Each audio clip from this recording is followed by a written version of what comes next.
The rise of the small SUV continues unabated, as seen by the recent crop of mainstream models from Citroën, Hyundai, Kia and Seat. However, the cars we're testing here are a little different, because they all trade on their slightly more upmarket images thanks to the badges they wear. The newest is the Volkswagen T-Roc, which shares many components with the mainstream Golf hatchback.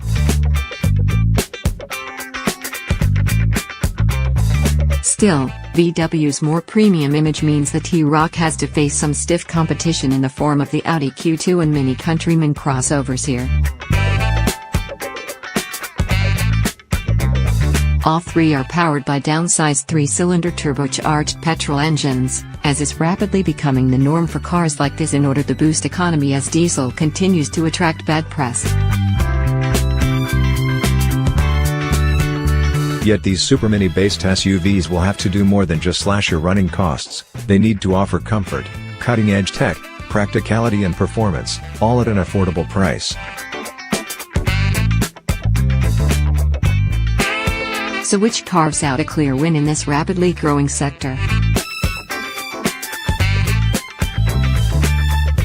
The T-Roc is Volkswagen's first attempt at an SUV to sit below its larger Tiguan.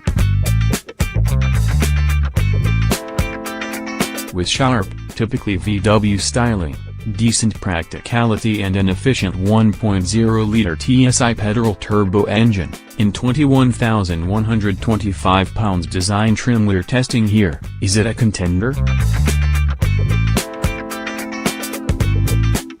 The VW's MQB underpinnings are instantly recognizable from behind the wheel, which is a good thing.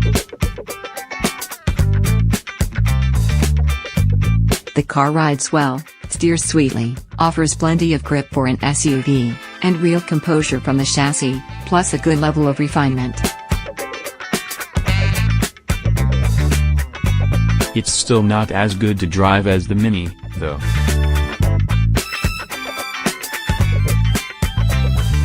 The steering is precise but lifeless, while the chassis setup doesn't give a particularly strong connection to what's going on at the front wheels. Comfort is arguably more important, however, given that this is a small SUV that will be used as a family car.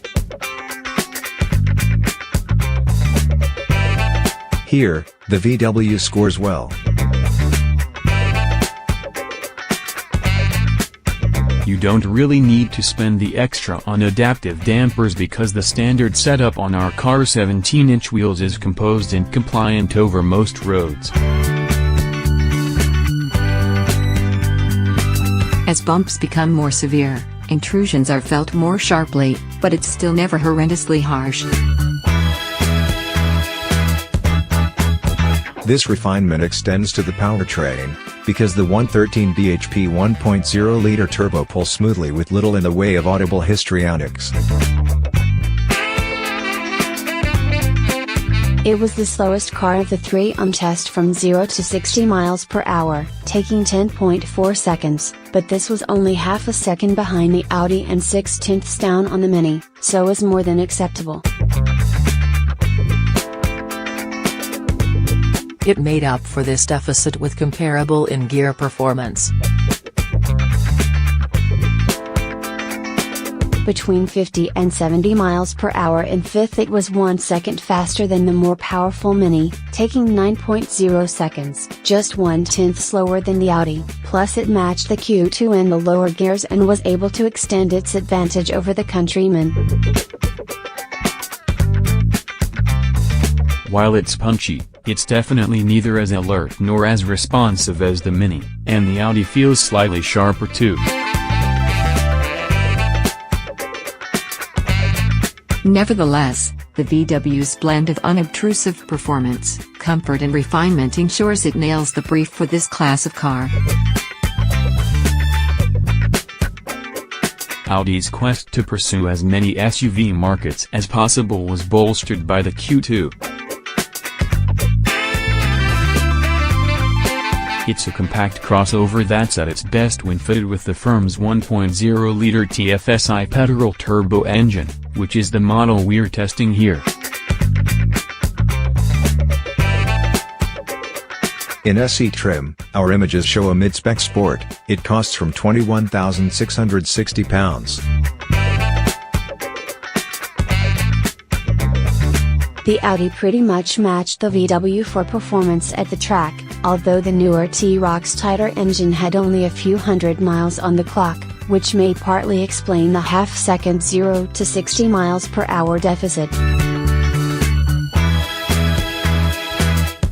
At 9.9 seconds for this benchmark sprint, the Audi was just 1/10 behind the Mini, yet its in-gear performance was stronger. There was little to separate the Audi and VW in the in-gear acceleration tests. The Q2 was 5/10 faster from 50 to 70 miles per hour in 6th, posting a time of 12.0 seconds. The Mini took 12.2 seconds. The 1.0 TFSI unit revs cleanly, just as it does in the VW, but it's marginally gruffer. Still, this doesn't impact refinement too much.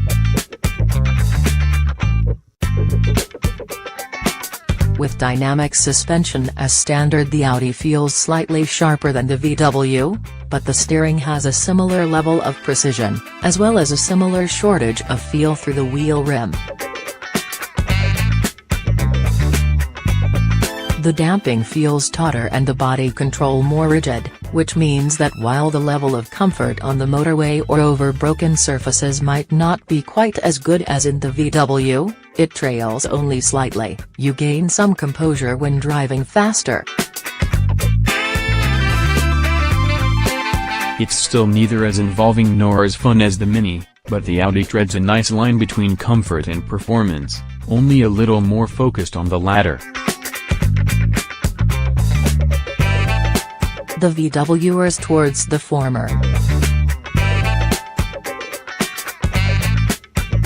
Purists might not like it, but the modern Mini brand has spawned a host of models underpinning its future beyond the regular hatch, and this Countryman is one of the most popular.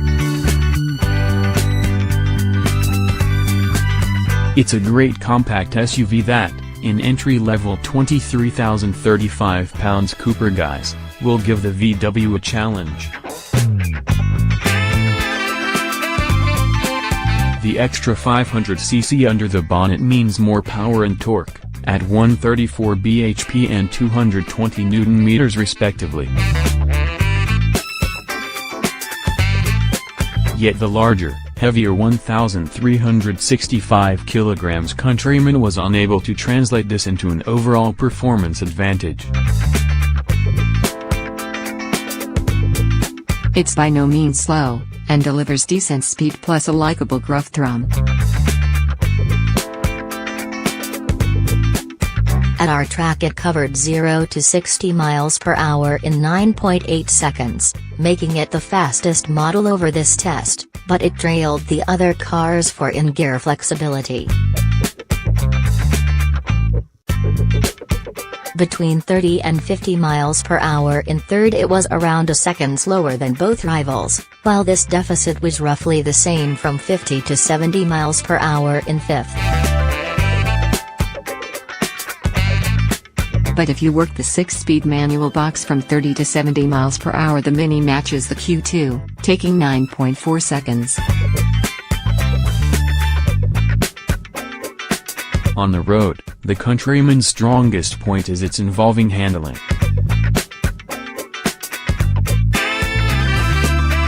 The steering is accurate and offers the nicest weight and responses.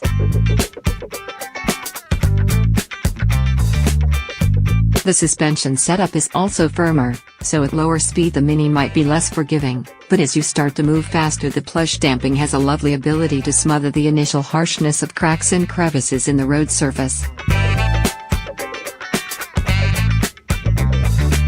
It feels more subtly adjustable and fun as a result, but there's still a good deal of comfort and refinement on offer. The balance of ride quality between the front and rear feels the best matched here thanks to that sophisticated suspension layout and high-quality damping. It's a thoroughly usable SUV that'll bring a smile to your face when you want it to, and it won't cause you to grimace the rest of the time. Testers notes, as with the VW and Audi, adaptive dampers are available on the Mini for £450. These broaden its ability and improve comfort in the softer setting, but also give it more focus in sportier modes.